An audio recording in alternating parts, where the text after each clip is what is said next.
अस्सलाम वालेकुम फ्रेंड्स, कैसे हैं आप सब। उम्मीद है आप सब खैरियत से होंगे। और जिन्होंने मेरे चैनल को अब तक सब्सक्राइब नहीं किया वो मेरे चैनल को सब्सक्राइब कर दे, शेयर कर दे और लाइक करें। आज का हमारा टॉपिक है relationship of biology with other sciences. मतलब बायोलॉजी का ताल्लुक दूसरी साइंसेस से, बायोलॉजी का ताल्लुक दूसरे सब्जेक्ट से, उसे हम इंटर डिसिप्लिनरी साइंस बोलते हैं। ठीक है, which is related with other sciences. Biophysics, सबसे पहला बायोफिज़िक्स है। बायो का रिलेशन फिज़िक्स से। इसमें हम फिज़िक्स का इस्तेमाल करते हैं दूसरे ऑर्गेनिजम्स पर, जैसे लॉस, प्रोसेसेस, फार्मूलास और टेक्निक्स को हम दूसरे जानदारों पर इस्तेमाल करते हैं, उसे हम बायोफिज़िक्स कहते हैं। एग्जाम्पल है एक्सरे। रेडियो फिज़िक्स ब्रांच में हम इस्तेमाल करते हैं रेडियो आइसोटोप्स को, radioactive isotopes use to trace translocation. Radioactive isotopes को हम ट्रांसलोकेशन को ट्रेस करने में इस्तेमाल करते हैं। ट्रांसलोकेशन मतलब जेनेटिक चेंज हो जाता है जिसमें किसी भी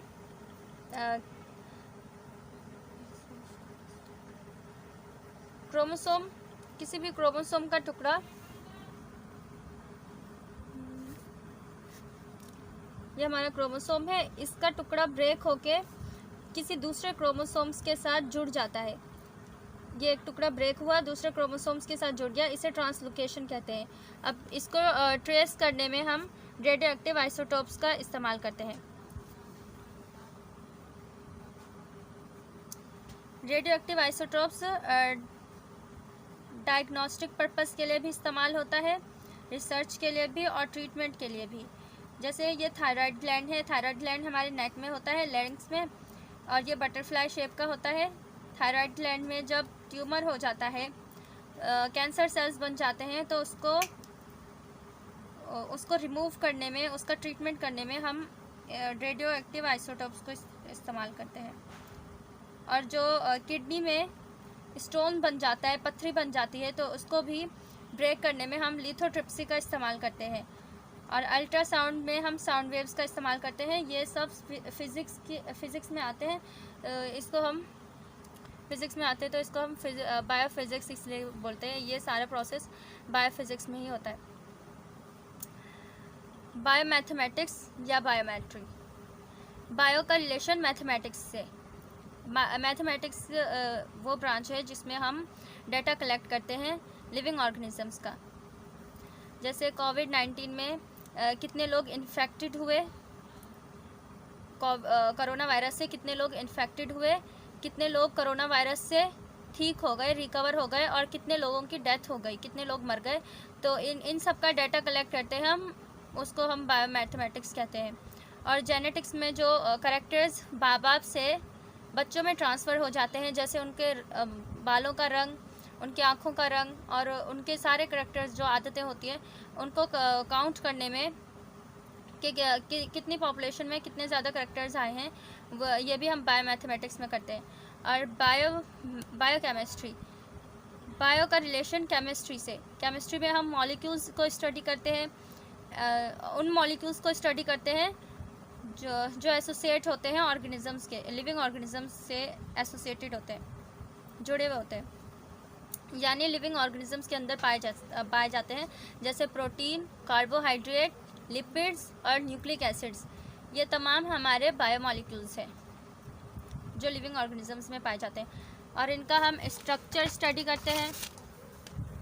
स्ट्रक्चर, फंक्शन, सिंथेसिस और मैकेनिज्म। स्ट्रक्चर मतलब कि कोई भी मॉलिक्यूल कैसा दिखता है। अगर हमें उसकी असल शक्ल पता होगी तो जब वो चेंज हो जाएगा किसी भी ऑर्गेनिज्म में, तो हमें मालूम हो जाएगा इसमें एबनॉर्मेलिटी आ गई है। ठीक है, उसका नॉर्मल स्ट्रक्चर पता होगा तो हमें उसकी एबनॉर्मेलिटी का भी पता चल जाएगा। और उसके फंक्शन, असल फंक्शन का पता होगा तो उसके एबनॉर्मल फंक्शन का पता चल जाएगा, अगर वो एबनॉर्मल फंक्शन कर रहा होगा तो। और सिंथेसिस, जैसे प्रोटीन को राइबोसोम सिंथेसाइज करते हैं, राइबोसोम्स प्रोटीन को बनाते हैं, उस प्रोटीन की सिंथेसिस भी हम इसमें बायो केमिस्ट्री में स्टडी करते हैं, और उसका मैकेनिज्म इन सब का। और बायो जियोग्राफी। बायो का रिलेशन जियोग्राफी से। इसमें study of distribution of different living organisms in different geographical regions. मुख्तलिफ लिविंग ऑर्गेनिजम्स मुख्तलिफ एरिया में पाए जाते हैं, उनकी तकसीम को हम मुख्तलिफ ऑर्गेनिजम्स की मुख्तलिफ एरिया में जो तकसीम होती है उनको बायोजोग्राफी में हम स्टडी करते हैं। जैसे लिविंग ऑर्गेनिजम्स जो होते हैं वो अपने इन्वायरमेंट से अफेक्टेड होते हैं। इन्वायरमेंट लिविंग ऑर्गेनिजम्स पर असर रखता है, असरअंदाज होता है। जैसे बैक्टीरिया जो कुछ बैक्टीरिया होते हैं वो ऑक्सीजन की मौजूदगी में मर जाते हैं। अगर ऑक्सीजन मौजूद होगी तो बैक्टीरिया मर जाएगा।